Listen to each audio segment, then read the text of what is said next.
比特币还健康吗？哪些山寨币会有很好的表现？如果你对这些问题感兴趣，请随我看下去。我们先看到比特币的日线图，我们可以发现呢，我们在日线图目前在回调的过程呢，我们还是在走着缩量。那其实这对于比特币的调整过程呢，是很棒的表现。如果说我们在走缩量的调整呢，那就代表我们在这波调整的过程呢，供应并不是很强劲，也就是我们的回调的幅度呢，它通常会比较有限。而且我们在这波回调的过程呢，我们中间是并没有这种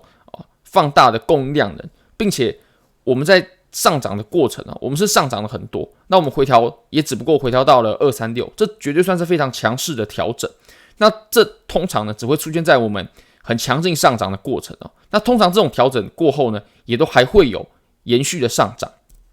不过我们可以看到呢，我们在比较短线上在4小时，它确实插了一根针，这根针说实话，它的距离也并不是到很深也不过就是2-3% 的距离。那其实我们现在呢，距离前高点也是非常的接近。我们从99000多一直到现在呢，也不过就是一个5-6% 的距离。那5-6% 的距离呢，其实对于比特币来说是非常快，或者说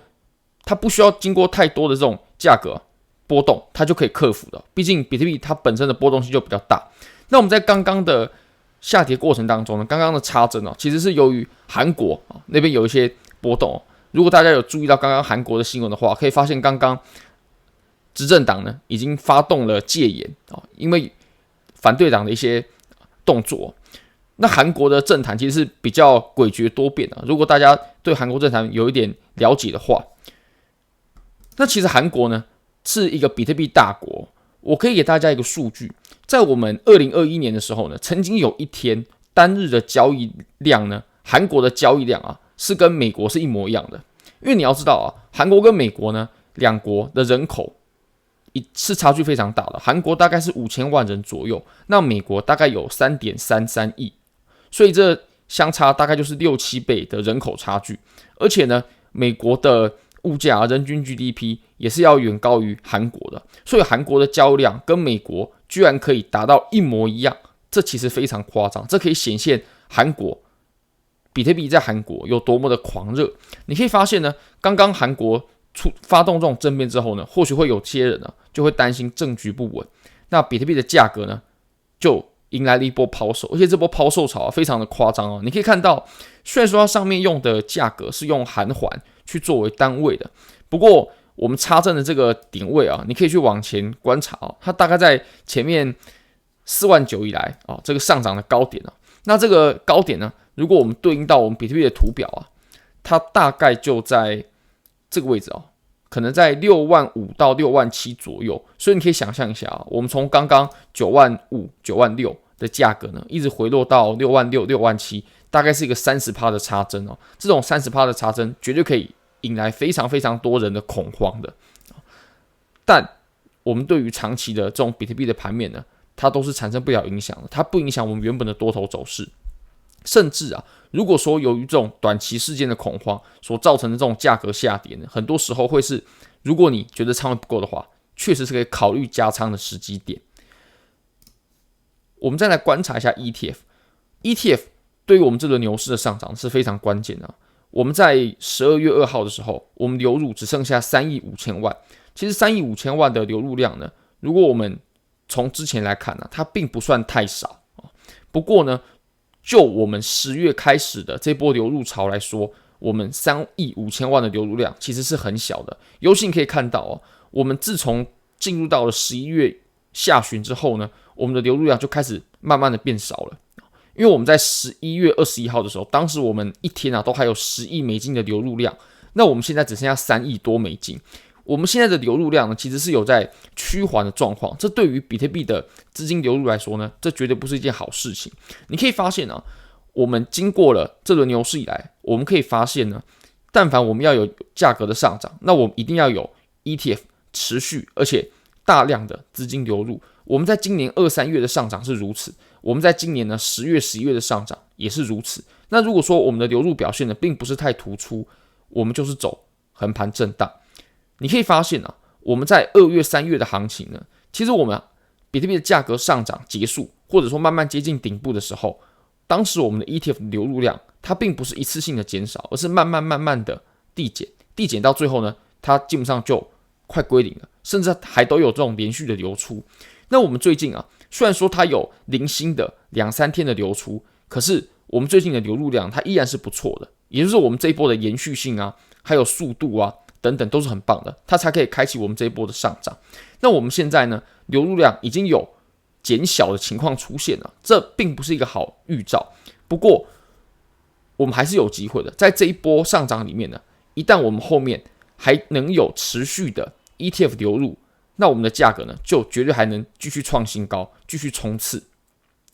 不过，如果我们的 ETF 流入量在接下来的几天呢，它就慢慢开始趋缓，甚至接近于零的话，甚至我们到最后会看到一些流出，那我认为我们这一波多头呢，就是岌岌可危的。那如果你对这些交易机会感兴趣的话，非常欢迎你可以点击影片下方的 Bybit 链接，现在只要 KYC 入金$100就送你$500的仓位，这真的非常非常优惠。你可以拿这$500的仓位去交易比特币、以太坊。那么下面的链接呢，其实你这两者是一样的，它是两个不同的活动，但你只要 KYC 入金$100，你可以领比特币、以太坊的仓位，你还可以领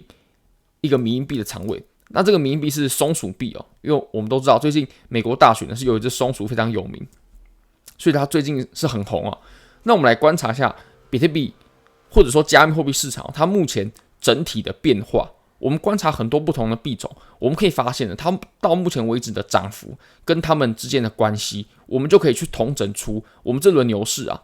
到底是什么力量去推动这些币种在上涨，我们就可以比较容易去找出哪些币种呢，在我们这轮牛市会给我们带来比较好的投资报酬率。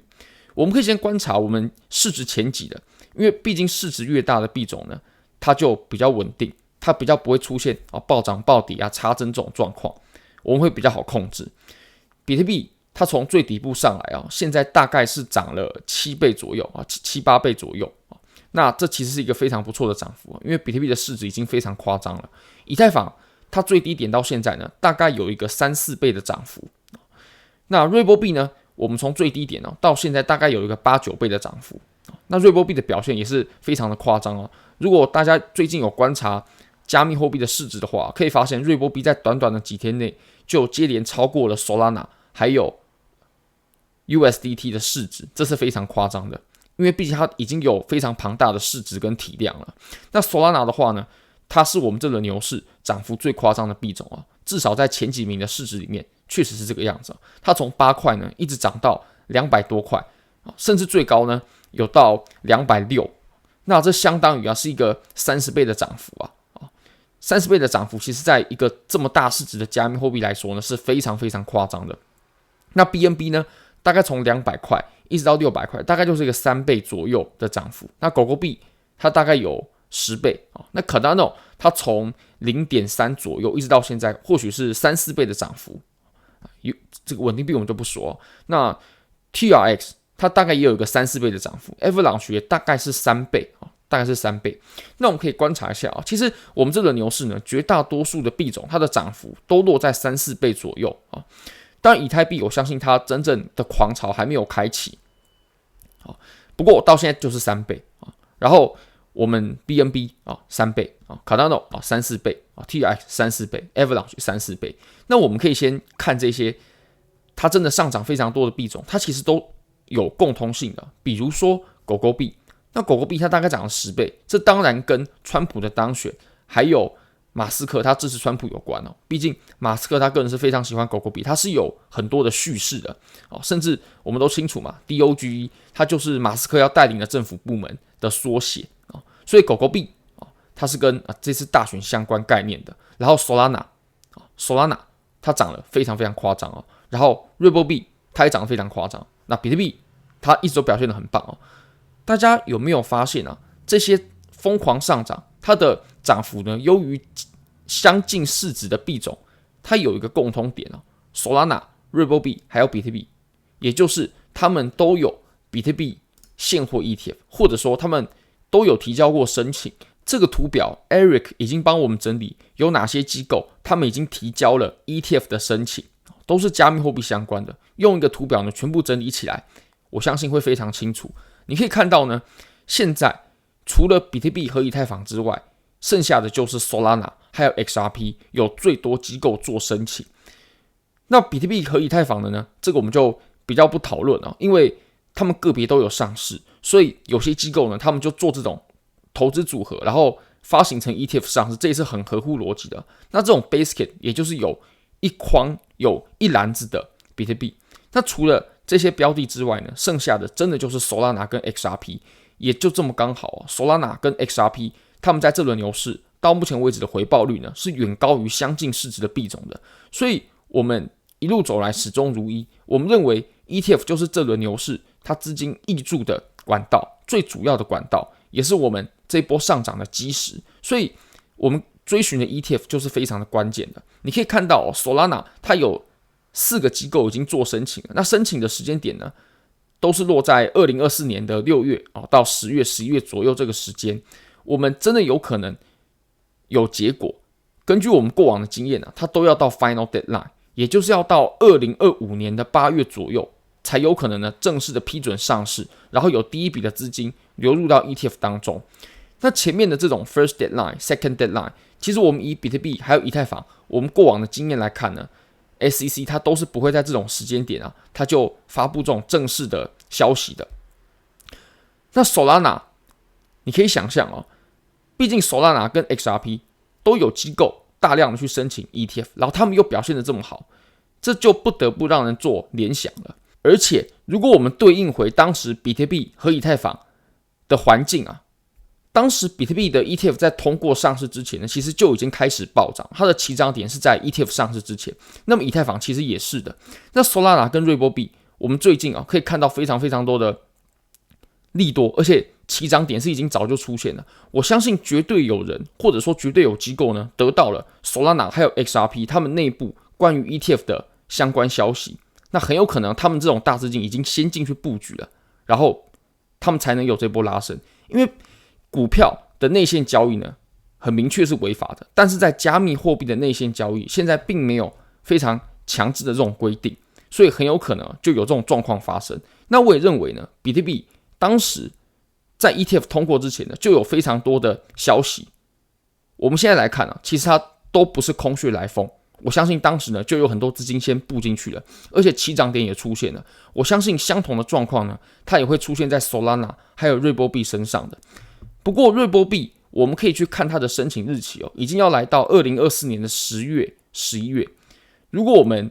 就此推算，它最终呢要宣布真正上市通过的时间很有可能就要落在2025年的年底，也就是我们这轮牛市它能吃到的红利呢，就只剩下最后一波了。好，非常感谢各位，非常欢迎各位可以帮我的影片点赞、订阅、分享、开启小铃铛，就是对我最大的支持，真的非常非常感谢各位，拜拜。